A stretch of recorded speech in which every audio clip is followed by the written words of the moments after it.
So, good afternoon and welcome to day 5 of the Auroville Festival. And when we started off, we mentioned that the first 4 days we will be exploring each aspect of the mother which has been done. From day 5 to day 8, we will be exploring how the aspirational aspect of this can be embodied, can be actually lived and debated and discussed. So today we will be exploring what's this aspiration of the deep comprehension of the power of Maheshwari. How can that which is embedded in knowledge becomes a living wisdom in each one of us? Which aspects of integral education need to be strengthened in Auroville? Because one of the aspects that we're looking is how do we really live in this in Auroville? But it's also looking at that Auroville is an example of, for human unity in humanity, it can be looked across as an integral educational aspect across the world. To pursue the path of uneducation and constant progress and a community of youth that never ages. So welcome to each one of you, and I'm going to invite Nilima to give a very brief description of each one of you for the benefit of our audience to look at the diversity of the experience that we have. And I understand this is a huge topic. It's very deep as well. But what we will try and look and explore is the integrality of the aspect and the living application of it. Yeah? So I'm going to start off with, like we talked about, it is a lifelong learning, right?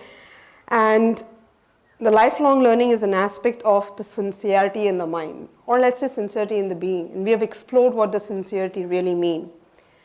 But there is also in an aspect where the mind can dupe oneself, right? There's a tendency of the mind to always give another layer or another layer of interpretation.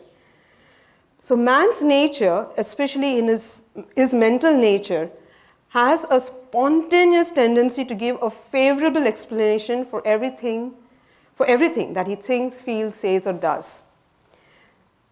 How does one really even work with this obstacle, if I can use the word as that? So Auroville, the fact that you've been a child of Auroville, you've grown up and you teach, in your experience, how does one really work with this nature, the mental nature, where giving an explanation is easy, but the ability to step back and the ability to look at this nature and therefore pursue a lifelong learning that is deeply integral, that is deeply synthesizing the several aspects of what true education is.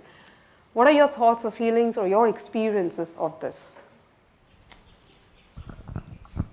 Just to specifically on the aspect of critical thinking, to your point, Sudhaji, which is it takes a while to develop. I mean, in addition to what Auravan said about sincerity and the importance of sincerity in this whole, I have found that without practice, it's all meaningless. It's all theory, it's all good talk. So the only way, and Sri Aurobindo himself suggests this while he writes on education, that the mind has to be given a chance to develop itself through systematic practice. So what we try and do and have been doing in these critical thinking classes is we actually spend months through various exercises, reflecting, challenging ourselves or the author or me, or knowing that there is no real expert, but it takes a while. It's not easy. There are lots of ingrained practices. There are a lot of ingrained assumptions, such as the teacher is always right, or it's an author who is well known, well received, and therefore he or she must be right. So to step back and be able to question each of these things, one of the outcomes is to be able to question a lot. And this questioning also acts like a muscle. It gets stronger the more you use it. So that's the long and short of it, but it just takes a lot of practices to simplify. So you studied here and then you went to US to get, and now you're coming back, or not you're coming back, you're already back in teaching. What has been your observation of an integral education as a practice itself, and the kind of education that's in Auroville or in Pondicherry and the kind of education we all get schooled into or have been through.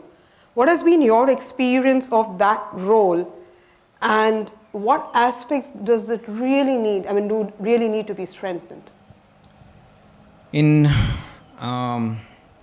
So it's a super broad question, but in the context of Auroville, one can see Auroville has certain strengths with regard to or with respect to the ashram. Certain vaster field of opportunities, a much greater ability to experiment, and in terms of actually addressing these strengths and weaknesses, I think one can start with the easiest of these fruit, which is the physical domain or the physical education, which the mother spoke about. So there's a lot that can be done. In Auroville we have Certitude, we have Deha Shakti, which have grown tremendously over the years in terms of the opportunities for children. If we have to look up to the one system which the mother literally, not just figuratively, oversaw the building of, it's the physical education in the ashram school, which is, there's probably no place which is as systematic and thorough as the ashram school at present. It's not perfect, and everybody knows it's not perfect. They themselves know it's not perfect, but it's exceptional compared to any other place that exists. And there's a certain discipline that is followed, a certain rigor that is followed, which is hard for most outsiders to understand why this is required. And for this, again, we have to go back. Why she's so insistent on such hard rules, which one might say, or balk at in today's modern world and say, but I want to do what I feel like doing. But physical education is that one place. So in Auroville, it would be wonderful over the years to see some, let's say a physical education coordinator who actually works with all the schools of Auroville. And they have different schedules, they have different timings, and to figure out a weekly, a monthly, and basically an annual program which creates a daily routine of physical education. And by this I mean we have to go, of course, beyond games. So games is wonderful, games are nice to have, but children playing together is not necessarily physical education. Children play together in apartment communities all over the world. That's not physical education. So the kind of consciousness which the mother would like to develop through a systematic approach requires exceptional people. So we have many wonderful people actually in Auroville, and she actually puts, interestingly, an even higher emphasis on the group captains or the people or the individuals who are in charge of the physical education process as compared to, let's say, even the teachers in the school. So the teachers already have to have a very high caliber. She expects, she would like these teachers to be aspiring yogis, eventually yogis, but the group captains she places an even higher emphasis on. And this is important to understand in the context of where she is wanting us to look at, or where she is looking for the future to be built out of, which is this base, which is a very important, crucial base, largely ignored by conventional education. So Auroville has the means, the capacities, the environment. It has many, many things in its favor. So physical education would be the first of these starts. And then next would be mental education, which again, conventionally most schools focus just on mental education in a very simplistic way. But if you look at the 5 different phases through which she explores this crucial aspect of education, which is the power of concentration, which needs to be first built up, then a certain wideness which comes about after it, and then the development of synthesis, anti-synthesis, the broadness to develop into a silence, which she says is a still greater aspect of mental education. So conventional education stops at the first one, which is the power of concentration, because there's so many exams and you have so much to study, so inevitably you will have to develop a power of concentration. But she adds 4 different layers to it. So we can do a lot more for sure in that regard. And also it's worth asking in this context, and I have a couple of things in this regard, which is, there's this famous Hollywood movie, which is The Pursuit of Happiness, right? Mm-hmm. There's also, to me internally, there's a phrase which is the pursuit of excellence. which matters a lot to me as an educator and for children in general. How, pray, should children aspire towards excellence?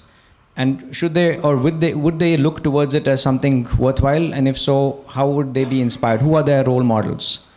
So in this context, if I have just a couple of things that I would like to, I'd like to bring in here, which is, should children in Auroville be good at their studies? It's a broad question, but it's worth reflecting. Should they be good at their studies, or is it okay for them to be just so-so?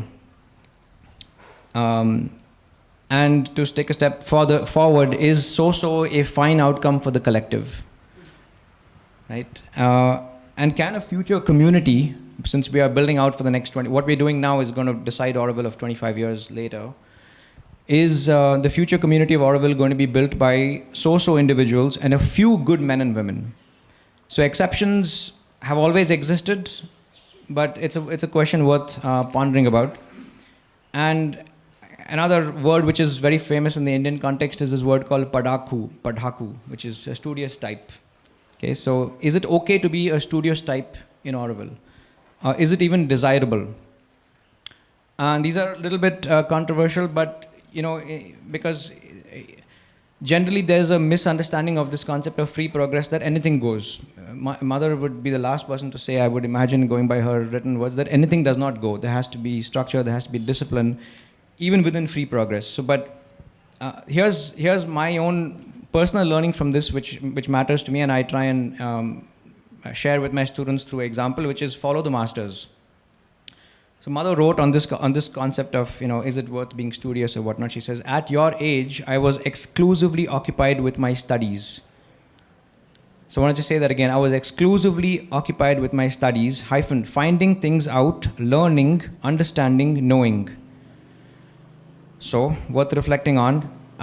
Another question that comes up, which is, what advice would you give to a student who does not apply himself to his studies? Let's think about this in today's educational context. What advice would we give such a student who does not apply himself to his studies?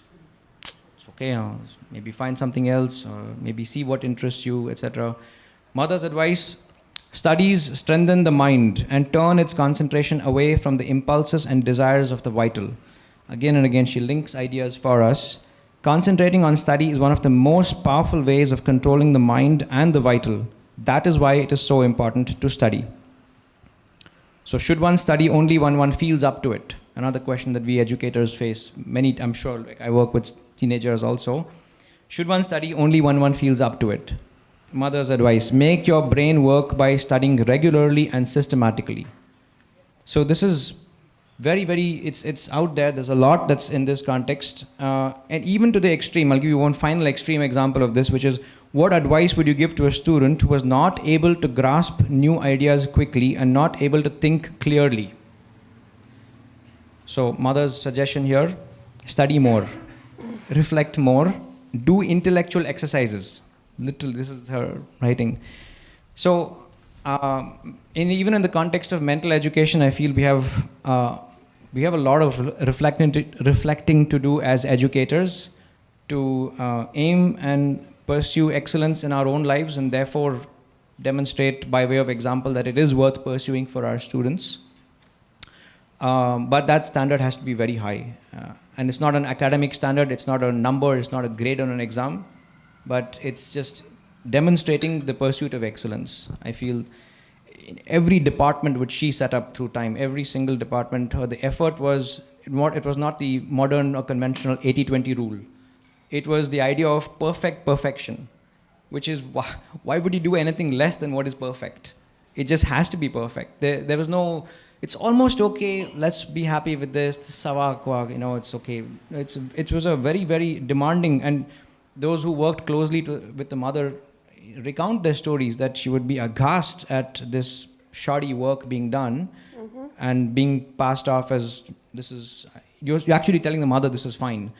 And then she will come back and say, no, we have to do a lot more. So.